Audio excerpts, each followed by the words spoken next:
Kyle, for you, your story is kind of unique in that you played and then immediately made that switch. You wanted to stay within the game, but obviously maybe a recognition there that this was how you were going to further your career. That you must have had that love for the game, right? That was going to keep you within it no matter what? Absolutely. And when I came, or my junior playing days were done, a fellow out of Red Deer said, "Hey, do you want to come try officiating?" And I told him to go pound sand. I said, "I hate referees. Why would I want to be one?" But I knew I wanted to stay involved in the game. And being the ex-player, especially now, even at the National League level, that's huge to bring these guys in. And I mean, there's a big push for officials. We're losing officials every year. So, I mean, I always encourage players to keep playing as long as you can, but also then try officiating. It's going to give you life skills in terms of communication. You deal with conflict with coaches. But I never thought I would do it, and I'm very fortunate that I got into it, and definitely having the playing background helped a lot. Now, would you characterize your junior playing career as positive? You loved it. Was it a very good experience for you? Well, yeah, absolutely. It was a lot of fun, and I knew I wasn't really going to go anywhere after that, and ended up finished playing in Red Deer with the Vipers, and we had success. I think we lost 9 games in the 3 years I was there. So, because it's probably one of those things. If you didn't have that good experience, if maybe the coach was this or the team, if you didn't enjoy it, maybe you're not an official today. Maybe you're like a lot of kids, and I think you see it. And I've talked to guys. Once they're done at whatever level, the bag goes in the garage or in the basement, and they're just done. So I'm sick of coaches. I'm sick of the game.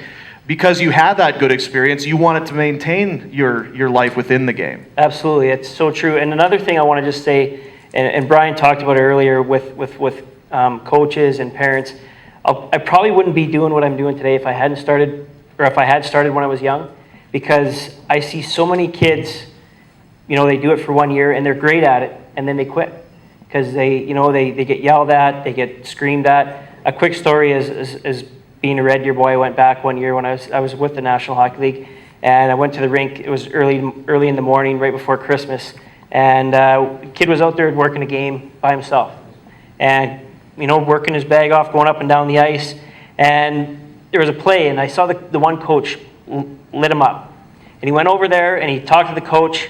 He skated across the ice, and then he went back to him, and the coach started laughing. So I went down and I made a point of just asking him, how he handled that situation to get a coach from here to here. Yeah. And he said, I basically went over and said to him, "Listen, I'll go ask my partner what he saw." Skate over to the blue line, came back and said it was onside. So I said, that's great. That's an excellent way to communicate, bring an intense situation down. And the next year I checked up on this kid, and he wasn't reffing anymore. And I got a hold of him, I got his number, and I called him. I said, "Hey, how come you're not officiating this year?" And he said, "You know what?" He said, "I really enjoyed it, Kyle, but I'm flipping burgers now, and no one's yelled at me yet for flipping a bad burger." Mm-hmm.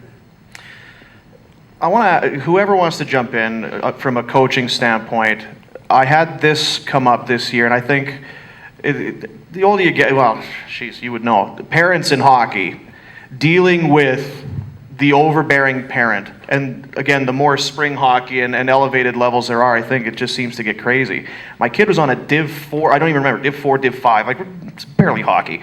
And there's one kid on our team, he's got an uncle who's a big hockey guy, right? He knows everything, and they feel like this boy is not getting, we're Div 4, I mean, we are rolling lines, truly. And he feels like the shifts are too short, and he's not getting power play time. He's standing in the corner with a stopwatch. He's timing shifts. He's doing keeping score of all stats, plus minus, all of this. And then he's in the room and he's talking to the kid, and he's got his own little whiteboard.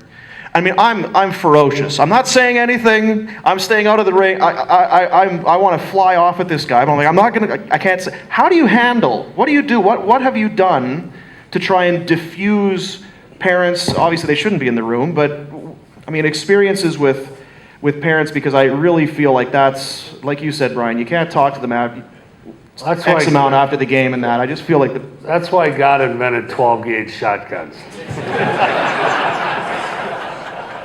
But it's not a good alternative. It has severe legal consequences. Yeah, I mean, that's where the Youth Hockey Association has to have a rule that parents and uncles aren't in the room.